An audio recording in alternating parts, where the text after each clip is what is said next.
pinapaasa lang siya ni Topacio. Eh, sandali lang. Lahat yata nung kliyente. Siyempre ho, mga kababayan, normal sa isang abogado na yung kliyente mo, isasabihan mo ng malakas tong kaso natin. No? Mananalo tayo dito. Natural, no? Alam nga naman, ikaw, abogado. Tapos, attorney, tingin mo ba mananalo tayo dito? Hindi ko sigurado eh. Baka matalo tayo dito. Ay, sandali lang po, lilipat na ako doon sa ibang attorney na kumpiyansa na maipapaliwanag at maiaano niya ako, ididepensa niya ako ng maigi, di ba? Na I am making a fool of myself. On air yun. Di ba? Kung tutusin nga, mas libelous yun eh, pero hindi ko na lang din po pinansin. Dahil mali din po yung context ng sinabi niya doon. Grabe ngayon sa Pilipinas, no? Milyon-milyonan po. 100 million ang kasuhan. Oh, eto, 100 million din daw si Lebiste. Putik na yan. Pag kinasuhan nila ako, hindi aabot yung pera ko doon. No?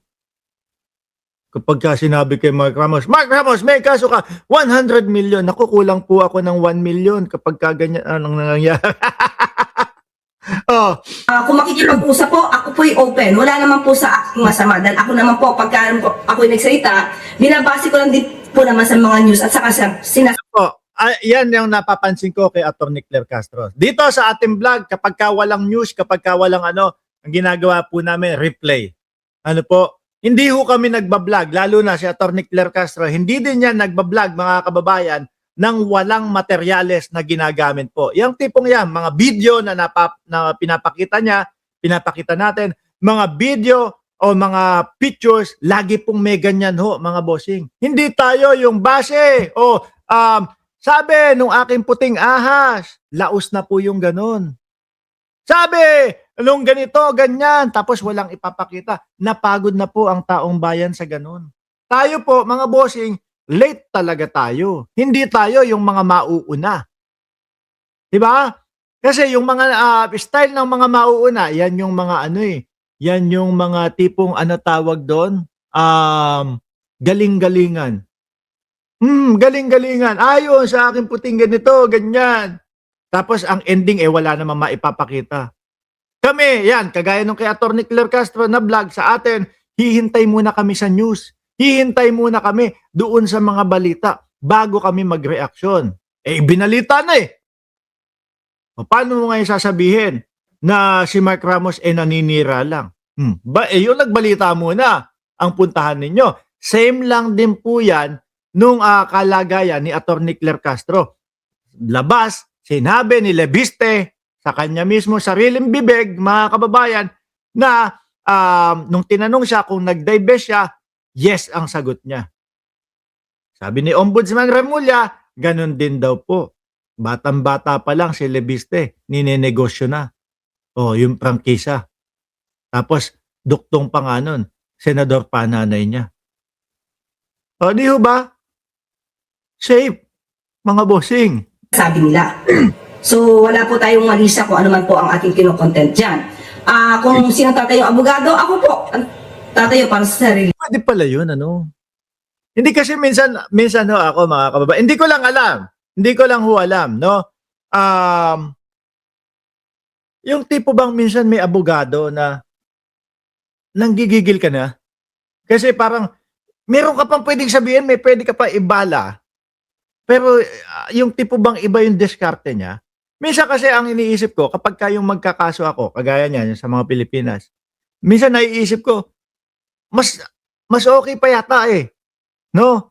Na ako ang tumayo doon at magpaliwanag lahat kaysa dito sa abogado ko. Yung mga iba yun pero yung abogado ko ho ngayon, si Attorney Maynard Panela, nako shoutout dyan. No? Hindi ho Panelo, mga bossing, mas matalino ho ito kapag kakailangan nyo ng abogado. O yan, kay Attorney Maynard Panela. Attorney, may discount na ako ha. Actually, may kinasuhan kami, no? Ayan, si Atty. Maynard Panela pa din. Yung RAC Realty, may kaso sa amin yan. Mga kababayan, nag-aantay lang kami ng ipatawag. Okay, go!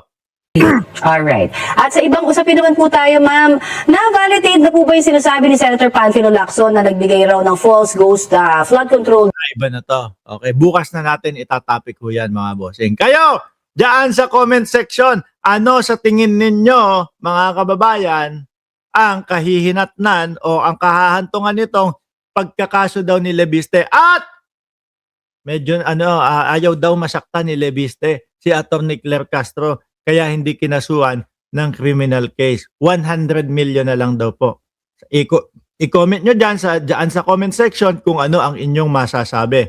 Sa ngayon po mga kababayan, dahil busy nga tayo, ganap na alas 9 ng gabi dyan at alas 8 ng umaga dyan, no? Aalis na ako, pupunta ako doon sa pinapaayos kong bagong gym, no? Ang uwi ko na nito, ganap na siguro mga alas 10 ng gabi na, mga bossing. Tapos ligo lang ako, alauna ng kahapunan, eksakto, makakapanayam natin si Atty. Claire Castro, mga bossing. Okay, huwag niyong kakalimutan, ipopost na agad namin yan, mga boss Chief Amoser. Muli, maraming salamat and God bless po sa ating lahat. Chay Chair, oy, mamaya, pakain ka na ha. Happy birthday. Sa kunadirahan! Go!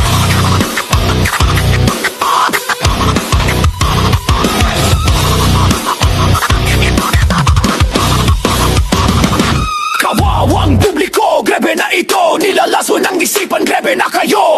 Kailangan wakasan ng katampalasan para mailigtas natin mamamayan. Mamameke ka ba? Birahin na yan. Utak ko ka ba? Birahin na yan. Kultong dedes, birahin na yan. Birahin na yan. Birahin na yan. Walang takot, sino ka man. Basta para sa katotohanan. Eto na, handa ka na ba? Tabing kawan, dito na birahan. Walang takot, sino ka man. Basta para sa katotohanan. Eto na, handa ka na ba? Tabing kawan, dito na birahan. Dito na birahan. Dito na birahan. Yeah! O pinong malinaw at malupit, lalatay sa'yo na humahagupit. Mga hindi pilit pero totoo, kami ang gigiba sa inyong santo. Namameke ka ba? Birahin na yan. Utak-utak ka ba? Birahin na yan. Kultong dides, birahin na yan. Birahin na yan. Birahin na yan. Walang takot, sino ka man. Basta para sa katotohanan. Eto na, handa ka na ba? Tabim nga huwad, dito na birahan. Walang takot, sino ka man. Basta para sa katotohanan. Eto na, handa ka na ba? Tabim nga huwad, dito na birahan.